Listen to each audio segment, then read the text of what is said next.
Mog and the Granny, written by Judith Kerr. One day, Mog was waiting for Debbie to come home from school. Mog always knew when Debbie was coming. She didn't know how she knew. She just knew. Suddenly a picture would come into her head of Debbie coming down the road. Then she would go to meet her. Debbie said, "School's all finished for the summer, Mog. Isn't it exciting?" Mog said nothing. She didn't like things to be exciting.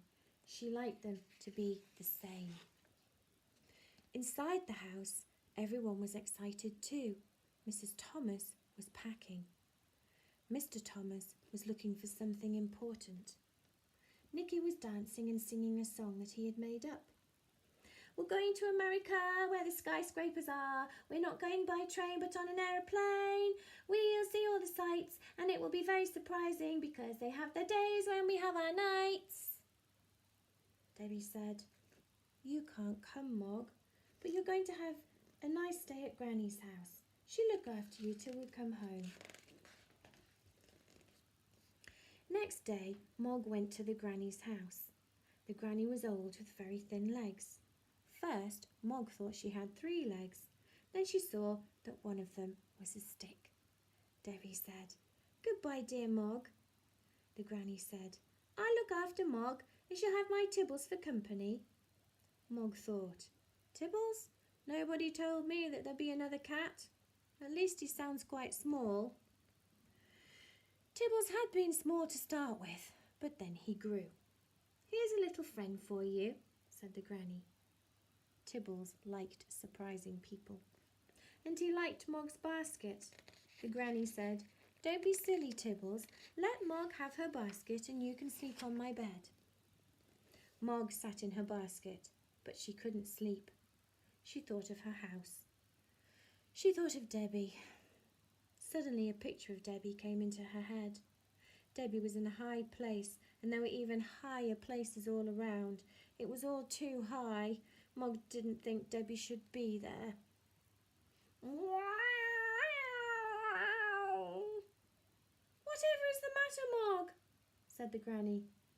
"You better come and snuggle up with us." A few days later, the postman brought a card. "It's from Debbie," said the Granny. "She's been to the top of a skyscraper." Mog thought the card smelled of Debbie. Tibbles didn't have a card. He had tea in a saucer instead. He was very fond of tea. Tibbles had an open window instead of a cat flap. He had a yard to play in. Sometimes Mog and Tibbles played together. Sometimes they chased each other. Sometimes they liked each other. And sometimes they didn't. The Granny gave them nice food to eat. She went to the shops to buy it. They always had the same, but they always thought the other ones was nicer. The first time the Granny went shopping, Mog had a big surprise. The Granny no longer had a stick. She had wheels instead. She gave Tibbles a ride. "What about you, Mog?" said the Granny. But Mog thought the wheels were too surprising. One day the Granny put out her best teacups. She said, "We're going to have a party." It was very hot, so they had the party in the yard. A lot of other Grannies came. They were surprised to see Mog. The Granny told them about Mog's people. She said, "They've been all over America and now they're ending up at a special Red Indian show." The Granny stayed a long time.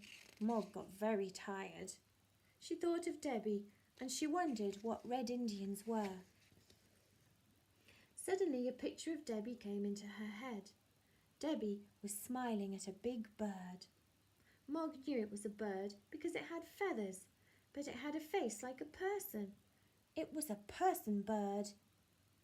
And there were more person birds nearby. Why was Debbie smiling? Those big person birds might fly away with her and hurt her. Mog wanted to save Debbie. She did a big jump. Tibbles liked tea inside him, not outside. "Oh dear," said Granny.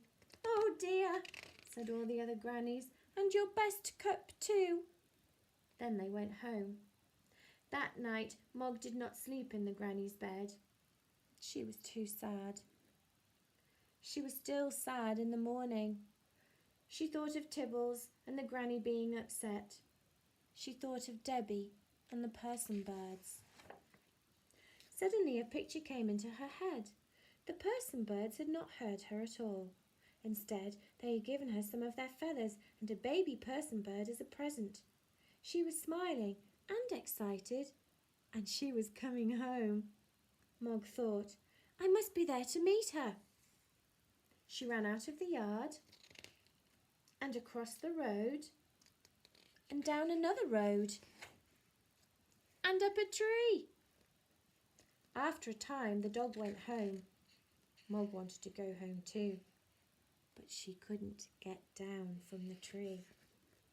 She tried this way and that way, but she was stuck and it was getting late and Debbie would be coming home. Mog thought, "There's nobody to help me." But there was somebody. "Quick, Mog, jump," said the granny. And Mog jumped. "We'll have to get a move on," said the granny. "We haven't much time," said the granny. "I think we can just make it," said the granny. And they did! When Debbie got home, Mog was there to meet her. "We've never had such excitement," said the granny. "Mog will have to come and stay with Tibbles again." Mog said nothing. She didn't like things to be exciting. She liked them to be the same.